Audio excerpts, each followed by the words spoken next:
Welcome to the Masculine Psychology Podcast, where we answer key questions in relationships, attraction, success, and fulfillment. Now, here's your host, world-renowned therapist and life coach, David Tian.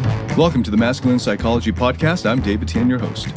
In this episode, I'll be pointing the way to a life of true happiness, love, joy, and fulfillment, and showing that these are not just ideals, but that they're attainable experiences, which, unfortunately, many of us were conditioned to believe was outside of our reach. Because society and our communities and perhaps our families script a narrative for us from a young age that often dictates our self-worth and shapes our pursuit of fulfillment. It's a script that says vulnerability is weakness, and especially that a man must be a rock, unfeeling and unflinching. But what if this very script is what's holding us back from the life of fulfillment that we yearn for?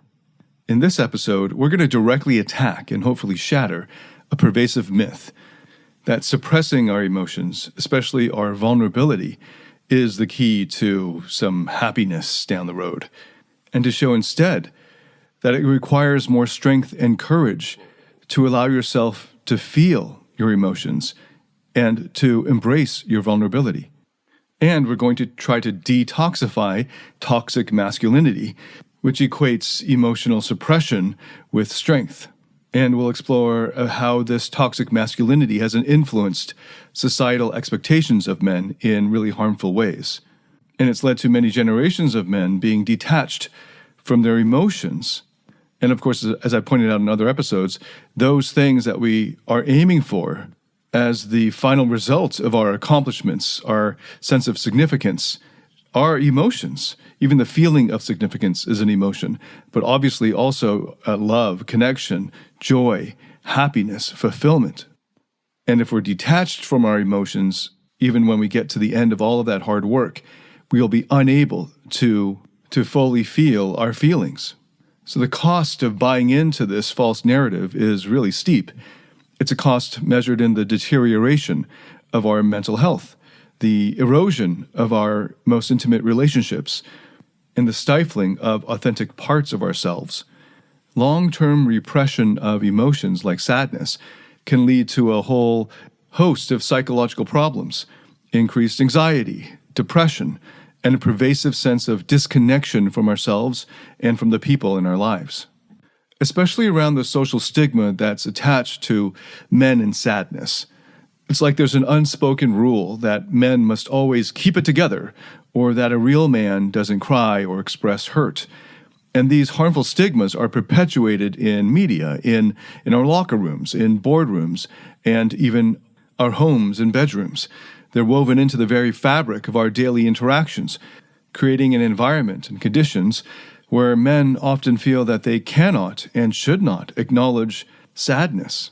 This kind of conditioning breeds a reluctance in men to express sadness, which only feeds into a cycle of emotional dissonance and emotional isolation, and a kind of alienation from our own selves, from parts of ourselves.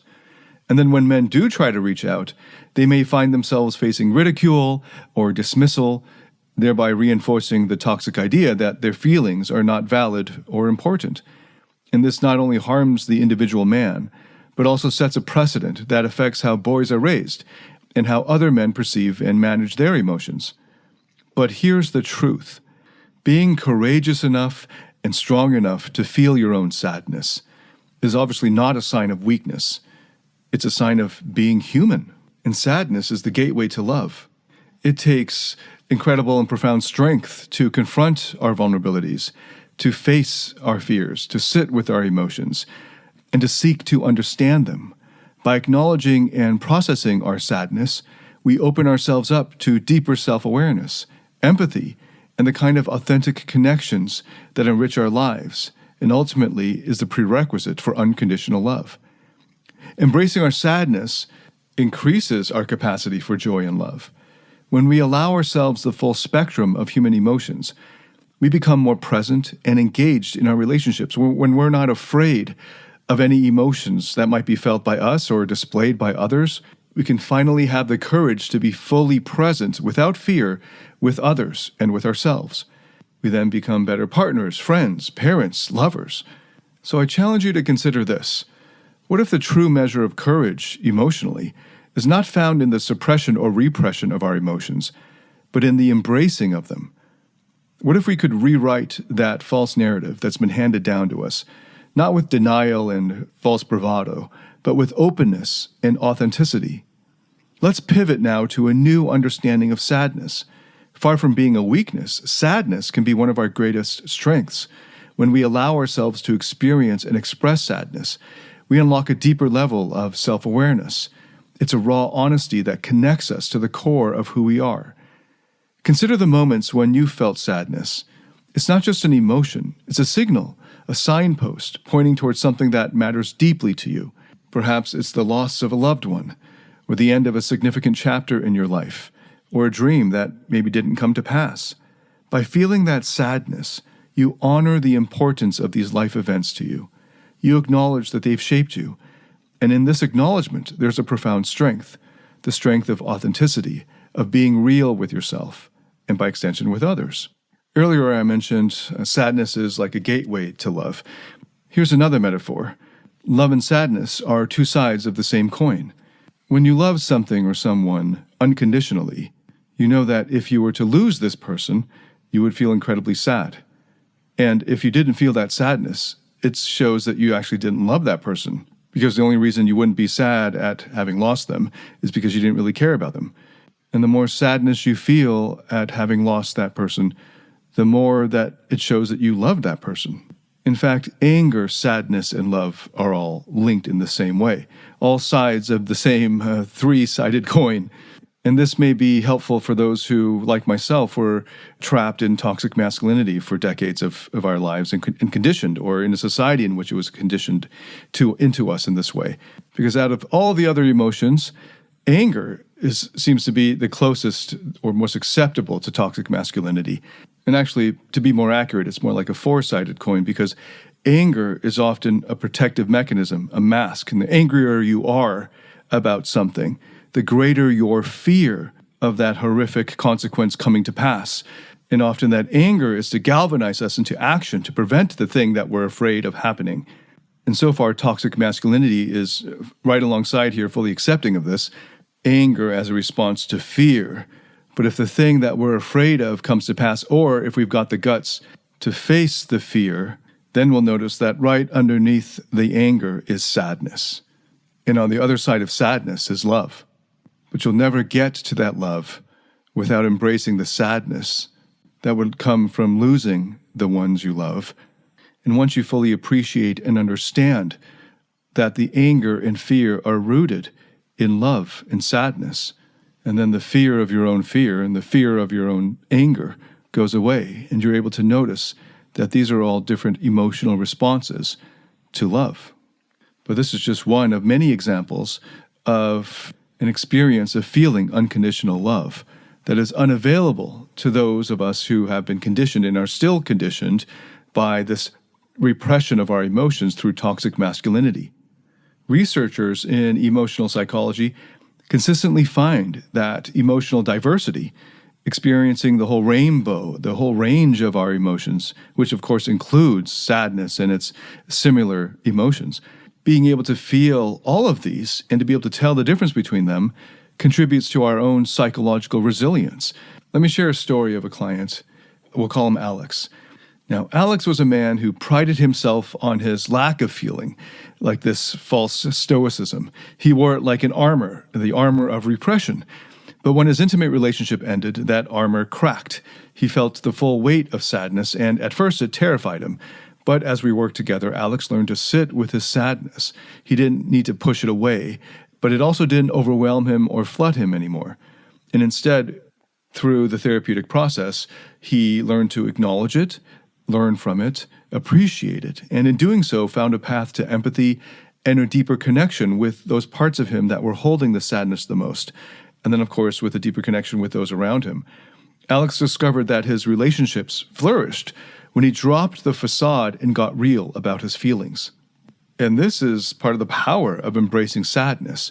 It's not like a wallowing or a dwelling in sorrow. It's also not like giving in to being overwhelmed or flooded by sadness.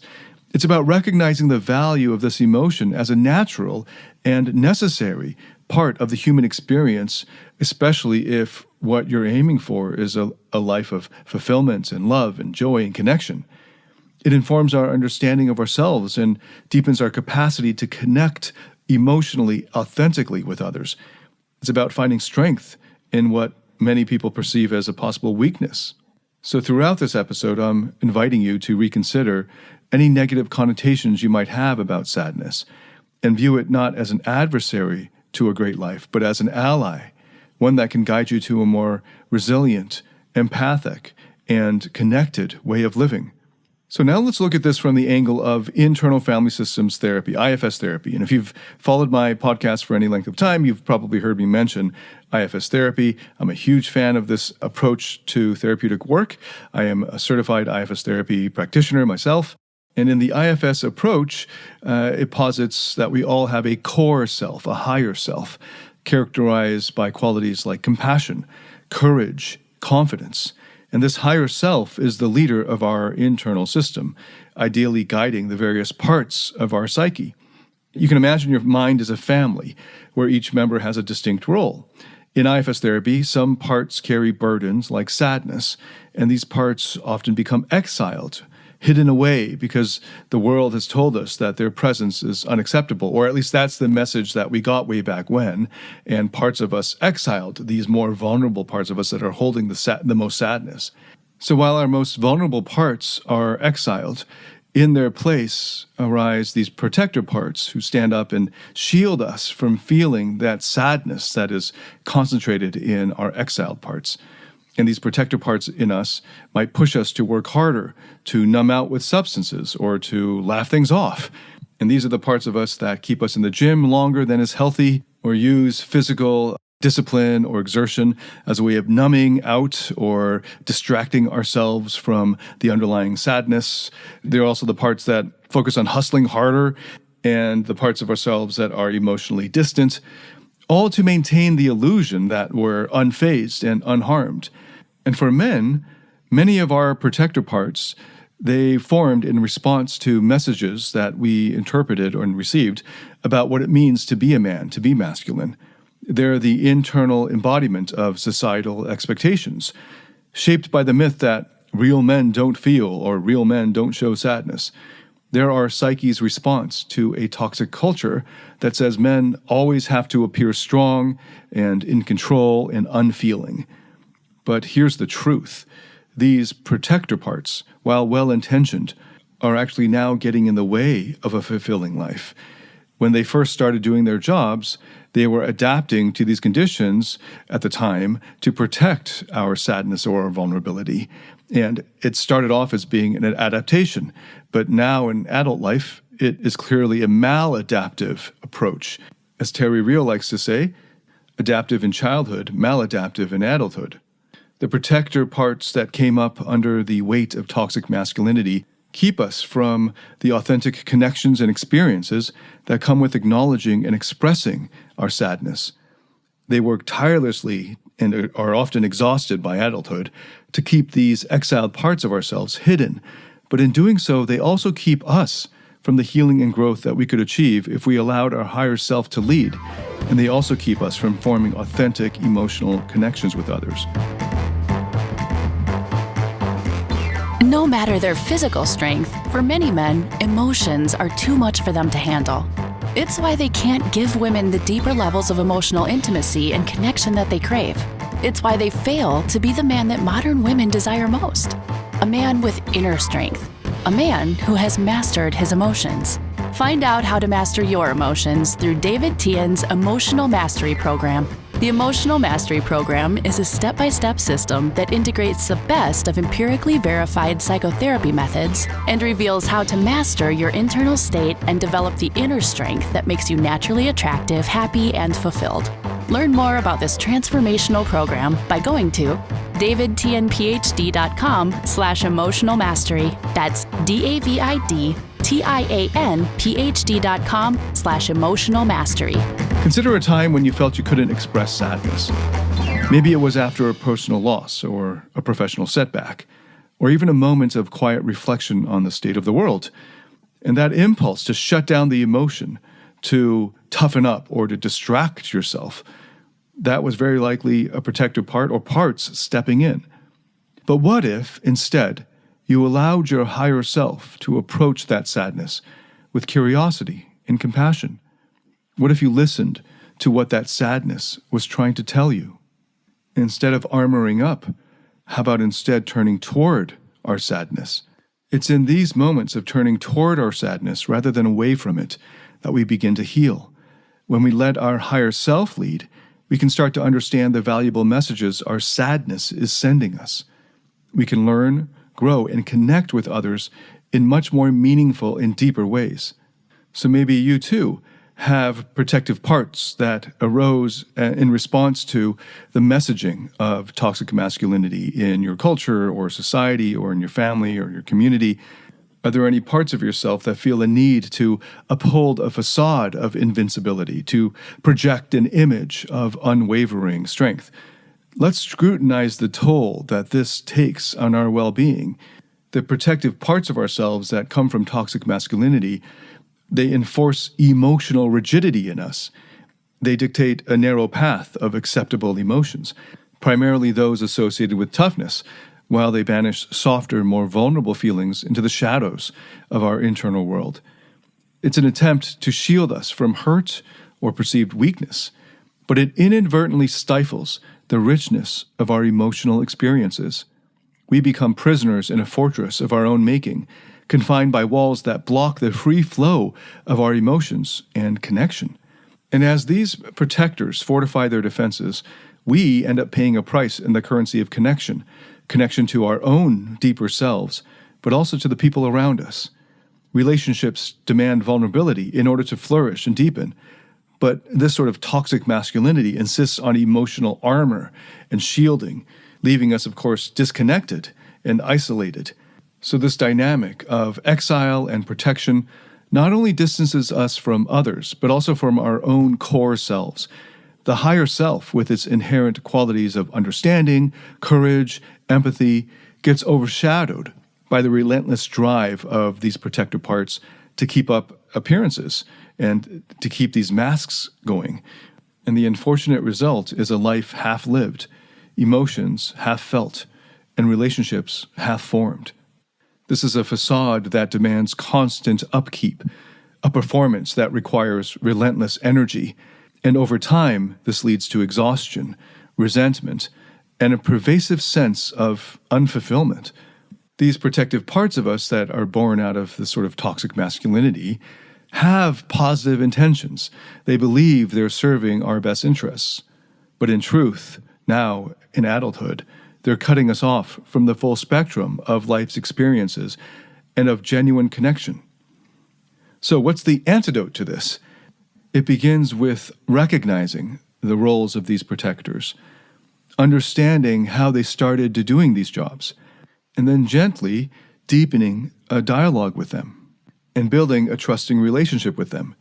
And from the state of our higher selves, reassuring them that we're capable of handling our vulnerability, that it's safe for them to lower their guard and allow for a fuller experience of our emotional landscape, and that we, as our higher selves, are capable of protecting those exiled, vulnerable parts.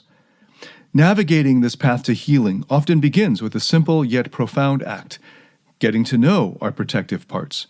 Within the framework of IFS therapy, these parts have stood guard, often for decades, shielding us from what they perceive as threats to our well-being. To understand their positive intent is to honor our own history, the challenges and the coping mechanisms that we've instinctively developed. Take a moment to consider the protectors that have emerged from toxic masculinity. These parts exert heroic effort to keep our vulnerable emotions like sadness locked away. They fear that allowing these feelings to surface could unravel the very fabric of who we believe we must be in order to be men. Yet their intentions, while misaligned with our true needs, are inherently positive. They aim to safeguard us, although through misguided means now. The healing journey in IFS therapy invites these protective parts to relax, to step back, and allow the higher self to lead with compassion and understanding and confidence and courage. It's a process that requires patience and often the guidance of a skilled and experienced therapist. As these protectors ease their rigid grip, we gain access to the exiled parts of ourselves, the reservoirs of sadness and pain that we've been conditioned to hide. In the presence of the higher self, these exiled parts can finally release their burdens. And this unburdening process is not about eradicating sadness, but about transforming our relationship with it. It's an opportunity for these parts to express their pain, to be seen, heard, understood, and ultimately to heal. The higher self, with its clarity and full presence, witnesses and validates these emotions of our exiled parts, allowing them to evolve from sources of suffering into wellsprings of growth. Imagine the relief of a part of us that has carried sadness for so long, finally being permitted to let go of that weight in a space of acceptance. It's a powerful moment of reconnection, not just with a spectrum of emotions, but with the authenticity of our very being.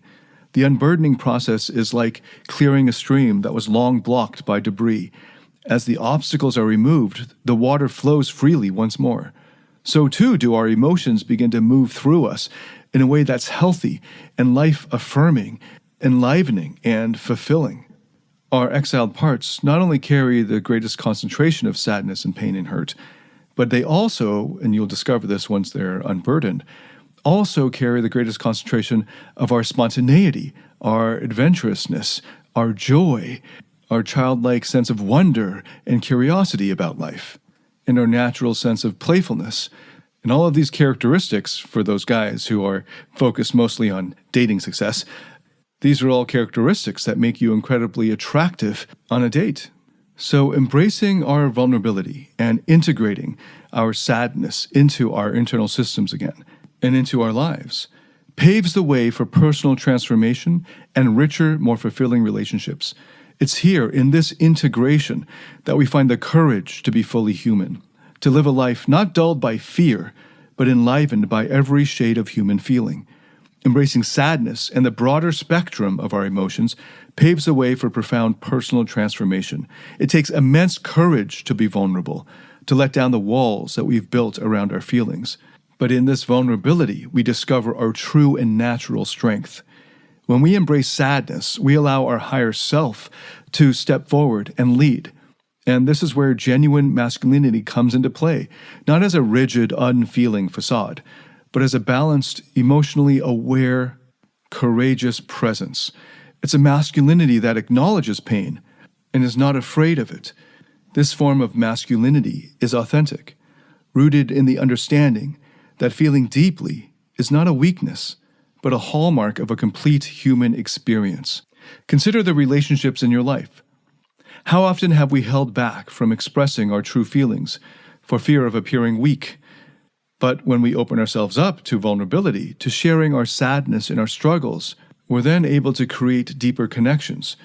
We signal to others that it's safe to be real with us, to share their own vulnerabilities, and this openness fosters trust, intimacy, and a stronger bond.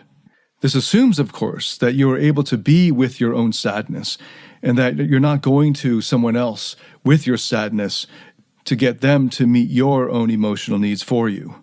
So the sharing of your own vulnerability should only come after going through the therapeutic process for yourself for quite a while, so that you've learned how to access your higher self on a more consistent basis, to be there for your own vulnerable parts. And I've covered that point about how to interact with others while holding open your vulnerability. I've covered that in other episodes. I also wanted to point out here that the courage to feel sadness and the strength to be strong enough to be sad and to be mature enough to show vulnerability without being needy. This also allows us to lead more effectively in our personal and professional lives. When we acknowledge our emotions, we become more approachable and relatable. We can be better leaders. We can engage with others from a place of empathy and understanding, rather than from behind a mask of stoic unfeeling. This emotional honesty invites a similar response from others, creating an environment of mutual respect and genuine interaction. Integrating sadness into our emotional repertoire doesn't mean that we're always sad. Rather, it means we're equipped to handle sadness constructively whenever it arises. It means we recognize sadness as a natural, normal part of life, and indeed of a desirable part of life, because as I pointed out, it's a necessary aspect of love. And as we get more experience and skill with our emotions, we learn to ride the waves of our emotions, maintaining our calm even in turbulent times. This journey towards embracing vulnerability and integrating sadness is transformative. It reshapes our understanding of ourselves, our relationships, and our place in the world. It allows us to live more fully, to experience life in all its complexity and beauty and richness. For me, in my own personal life, I had two sets of parts that suffered from an inherited toxic masculinity. And one part was an intellectual grouping of parts that had like the philosopher and the scientist and the executive and so forth. And then I had another set of parts that were more martial, that were more about physical exertion and physical fighting and discipline and physical toughness. And especially as I aged, it was a lot easier to have the more martial parts relax back, especially if I'm exhausted after a tough workout that day and then I go and meet my therapist. But it was these intellectual parts that it was really hard to get them to relax back or to even notice when they were doing their thing of protecting, because it was so second nature for me growing up. And I've shared this in other episodes about how over a decade ago, when I was really starting to get into my own personal therapy work, that I had to spend a good year and a half just focusing on being there for the sadness in me whenever it came up, whenever I felt sadness. What would happen is my intellect would just jump in. And the phrase that I kept thinking of at the time was, came down like a fucking anvil. And I looked up this phrase, and it comes from the Die Hard movie, the original first Die Hard movie, which was my favorite movie of all time for like over a decade of my life. And I looked up the phrase or the line, and it's spoken by the computer hacker who was hacking the bank vault. And when he hacked the security system as far as he could, he got a call from the bad guy leader, Hans, and he replied, "You better heat up that miracle because we just broke through on number 6 and the electromagnetic came down like a fucking anvil." And yes, I looked that up on Google. And that's what it felt like whenever I was getting close to a vulnerable emotion like sadness during one of my therapy sessions with my first really good therapist over a decade ago. I had these parts of me that would just start thinking or talking, and they would distract in the matter of microseconds away from feeling the sadness. So I had to spend a year and a half focusing on just staying in that space just before the intellect kicked in. The armor of the intellect, or the shield of intellect, came down. And at first it started off where I could just hold it for a few seconds, then a few minutes, and then eventually able to be with the sadness for a half hour or all day eventually, or multiple days, and sometimes it felt really amazing. And that's the other side of it. When you get to be comfortable and not afraid of these vulnerable emotions like sadness, you discover their immense beauty. Because once you're able to be with them, then they're not actually founded on fear anymore. And that's when your sadness becomes beautiful. And then your experience of what used to be heartbreaking gets transformed into feeling your heart breaking open to the richness of your love and compassion for yourself. It's an experience and state that's really hard to put into words and really has to be felt for yourself. And when you're no longer living out of the fear of sadness or the fear of your vulnerability, then you'll discover real courage. The courage that comes from no longer being afraid of vulnerability or afraid of sadness. And for a lot of dudes, being afraid of rejection for being real. Then you will experience and enter into the power of real authenticity. As we conclude this episode, let's take a moment to recap the essential points we've explored.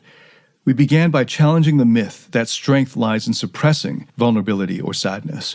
We discovered that embracing sadness is not a weakness, but a profound strength that can lead to self-awareness, empathy, and deeper connections, and that it takes real courage to feel sadness.